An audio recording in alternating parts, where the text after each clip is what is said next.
In the heart of Africa, a silent war is unfolding, not fought with tanks or missiles, but with influence, resources, and power.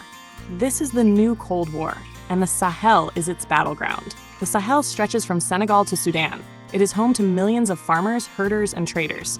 Once a crossroads of trade and culture, it now struggles with instability, poverty, and climate pressures. For decades, the Sahel has been a region of external interest. Foreign powers have built military bases, deployed troops, and invested in projects claiming to bring security. But despite all this, the region remains volatile, and the people continue to face uncertainty and danger. Since 2020, several countries in the Sahel have seen coups and regime changes. Mali, Burkina Faso, Niger, and Chad have experienced transitions where the old order has been replaced by military juntas. These changes are not merely power grabs. They are responses to long-term failures of governance and foreign intervention. France, once the dominant influence in the Sahel, is retreating. The United States continues counter-terrorism operations, focusing on drones and special forces. China quietly invests in infrastructure, building roads, energy projects, and strategic facilities. And Russia, through groups like Wagner, has become a visible presence, offering support, security, and military guidance. But the most important actors are Africans themselves. Leaders and communities are making decisions that reflect local priorities, defending their land, protecting resources, and asserting sovereignty. They are navigating a complex landscape where every choice has consequences. The Sahel is also a region of human resilience. Communities endure harsh conditions, from droughts to violent conflicts. Families are displaced, children struggle to access education, and basic services remain limited. Yet despite these challenges, people adapt, organize, and fight to rebuild their lives. The region's conflicts are rooted in history. Colonial borders ignored ethnic and cultural realities. Post-independence governments often failed to address inequalities, leaving populations vulnerable to insurgencies. The collapse of Libya in 2011 flooded the Sahel with weapons and fighters, intensifying instability. Jihadist groups exploited these weaknesses, spreading fear and forcing governments to seek external assistance. Despite foreign involvement, local solutions are emerging.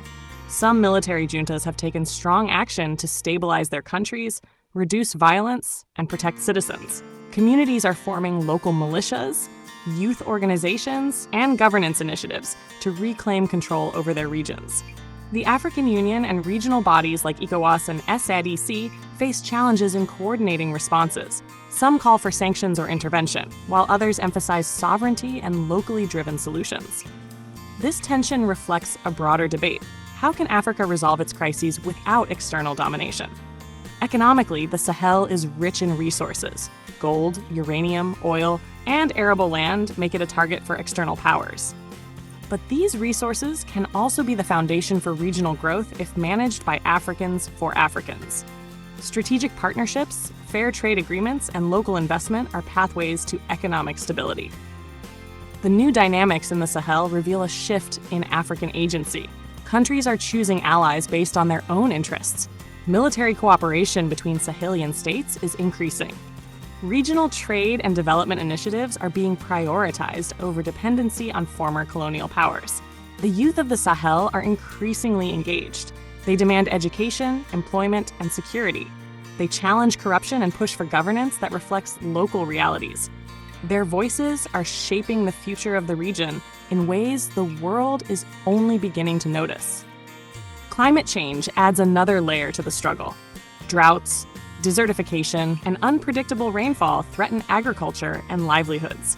Governments and communities are innovating, building irrigation systems, planting resilient crops, and using local knowledge to adapt to changing conditions.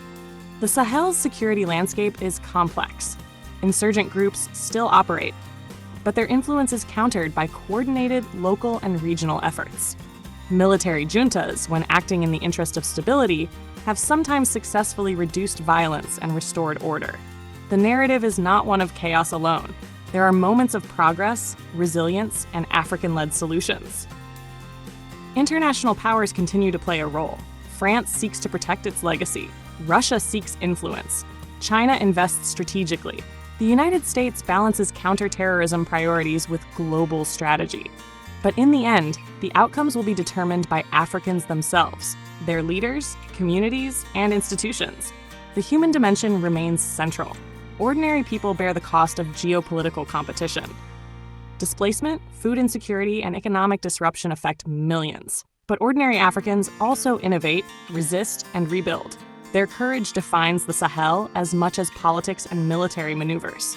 Looking forward, the Sahel represents a crossroads for Africa. It is a test of sovereignty, leadership, and regional cooperation. The choices made here will influence not only the security and prosperity of the region, but the trajectory of the entire continent. The battle for the Sahel is not simply a story of foreign powers and conflict.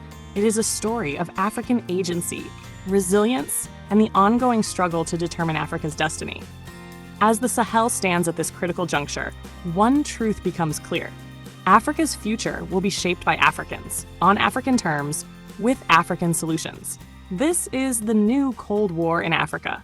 This is the battle for the Sahel.